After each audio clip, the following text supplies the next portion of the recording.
حضرت عمر بن عبدالعزیز جو کہ اموی خاندان کے چشم و چراغ تھے، لیکن ان کا مزاج سب سے ہٹ کے تھا، انوکھا اور نرالا تھا۔ سلیمان نے ساری زندگی تخت و تاج کی بسر کرنے کے بعد سوچا کہ میں ان کو اپنا نائب بناؤں۔ تو خیر، جب ان کا انتقال ہوا تو لوگ دمشق کی جامع مسجد میں جمع ہوئے اور وصیت نامہ پڑھا گیا۔ تو حضرت عمر بن عبدالعزیز کھڑے ہوئے، فرمایا لوگوں، نہ تو میری منشا تھی کہ مجھے خلیفہ بنایا جائے اور نہ مجھے اس بات کا علم تھا، یہ میری منشا اور آپ لوگوں کی مشاورت کے بغیر کیا گیا ہے، میں اس سے دستبردار ہوتا ہوں، آپ جس کو چاہیں اپنا خلیفہ مقرر کر لیں۔ تو لوگوں نے کہا آپ ہی ہمارے امیر ہیں، آپ ہی ہمارے خلیفہ ہیں۔ تو آپ نے فرمایا کہ جب تک اللہ کی اطاعت کرتا رہوں تب تک تمہارا خلیفہ رہوں گا۔ اور پھر آپ نے حکم نامہ جاری کیا کہ میری جتنی جائیداد ہے ساری بیت المال میں جمع کروائی جائے گی، اور جتنے بھی اموی شہزادے تھے ان کی جائیدادیں جو ان لوگوں کے ضبط کی ہوئی تھی سب کو بحق سرکار ضبط کرنے کا حکم نامہ جاری کیا۔ مسجد سے باہر نکلے تو آپ کے لیے شاہی سواری لائے گی، فرمایا میرا خچر کافی ہے میرے لیے۔ گھر پہنچے تو اپنی بیوی فاطمہ بنت عبد الملک سے کہا، جو بادشاہ کی بیٹی ہے، بادشاہ کی پوتی ہے اور 4 بادشاہوں کی بہن ہے، ناز و نعم میں پلی ہوئی ہے، کہا کہ میرے ساتھ تم رہنا چاہو تو تمہیں اپنے سارے زیورات، زر و جواہر، سارا مال بیت المال میں جمع کروانا ہوگا اور فقیرانہ زندگی بسر کرنا ہوگی۔ اب اس پاک باز خاتون نے کہا کہ میں اس کے لیے تیار ہوں، میں فقیری کی زندگی کو ترجیح دیتی ہوں۔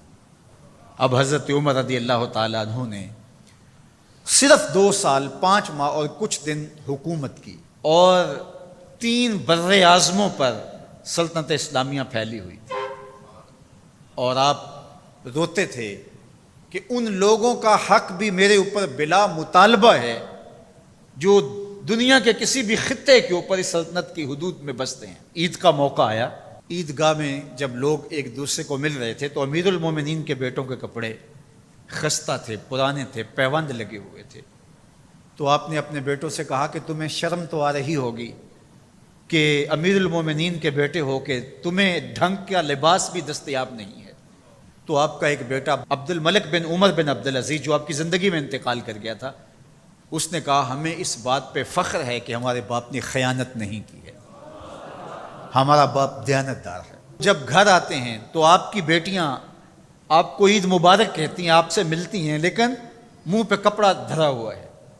تو حضرت عمر رضی اللہ تعالیٰ عنہ عمر بن عبدالعزیز بولتے ہیں کہ بیٹی آپ نے چہرے کے اوپر کپڑا کیوں رکھا ہوا ہے؟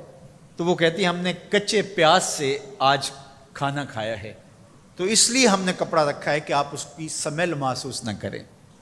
تو حضرت عمر بن عبدالعزیز رو پڑتے ہیں اور فرماتے ہیں کہ کس باپ کا جی نہیں چاہتا کہ میری اولاد آسودہ ہو، لیکن میں آخرت سے ڈرتا ہوں۔ حضرت عمر بن عبدالعزیز رضی اللہ تعالیٰ عنہ کے 2 سال 5 ماہ اور چند دنوں کے اندر ایسا عدل پھیلتا ہے کہ لوگ کہتے ہیں ہمیں لگتا تھا آسمان اور زمین کے درمیان ترازو گاڑ دیا گیا ہے، ہر شے پوری پوری تولی جا رہی ہے، اور اتنی خوشحالی آتی ہے، اتنی خوشحالی آتی ہے، لوگ زکوٰۃ کے پیسے لے کے نکلتے ہیں، کوئی زکوٰۃ لینے والا نہیں ملتا۔ ایک علاقے کے لوگ حضرت عمر بن عبدالعزیز کو خط لکھتے ہیں کہ حضرت زکوٰۃ کا کیا کریں؟ فرمایا غریبوں کو دے۔ کہا کوئی غریب رہا ہی نہیں؟ تو کہا کہ اچھا آپ اس طرح کریں کہ جن کی شادیاں نہیں ہوئی ان کا مہر ادا کر کے شادیاں کروا دیں۔ تو وہ جواب میں لکھتا ہے یہ بھی ہو چکا۔ تو کہا لوگوں کو قرضہ دے دیں۔ کہا کسی کو قرضے کی ضرورت ہی نہیں ہے۔ تو پھر فرماتے ہیں اچھا غیر مسلموں کو قرضہ دیں تاکہ وہ کھیتی باڑی کر کے زراعت کے کام کو بڑھائیں۔ یہ عمر بن عبدالعزیز کا دور ہے۔ عدل پھیلا، نور پھیلا، روشنی پھیلی۔ شہزادگی کی زندگی سے ایک دم اپنے آپ کو ایک چھوٹے سے کٹیا کے اندر محدود کر لیا۔ اللہ اکبر۔ حضرت عمر بن عبدالعزیز رضی اللہ تعالی عنہ مسلمانوں کے نامور خلیفہ ہے، اور ان کو ان کے عدل، ان کے انصاف، ان کی سادگی اور ان کی زندگی کے اس خوبصورت طرز کی وجہ سے عمر ثانی کہا جاتا ہے۔